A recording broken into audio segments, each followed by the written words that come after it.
Kif żvela Net News ftit tal-jimilu l-Prim Ministru ħabbar li se jipproponi lil Carmelo Abela bħala Speaker tal-Kamra tar-Rappreżentanti. Meta s-sibt li ġej se tkun qed tibda il-15 leġislatura tal-Parlament, il-Prim Ministru Robert Abela se jkun qed iressaq mozzjoni u jipproponi lil Carmelo Abela bħala Speaker tal-Kamra tar-Rappreżentanti.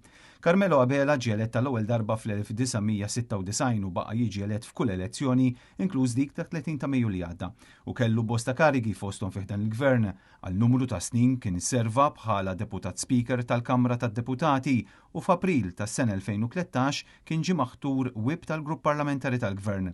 F'Diċembru tas-sena 2014 kien inħatar Ministru tal-Internu u s-Sigurtà Nazzjonali u f'Ġunju tas-sena 2017 bħala Ministru għall-Affarijiet Barranin u l-Promozzjoni tal-Kummerċ.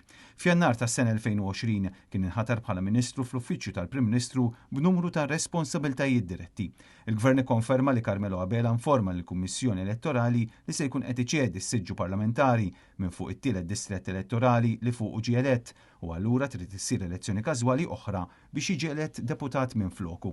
Intant dan ifisser ukoll li se tiġi fit-tmiema l-esperjenza ta' Angelo Farrugia bħala Speaker u kien ilu jmexxi l-Kamra tar-Rappreżentanti sa mill-2013.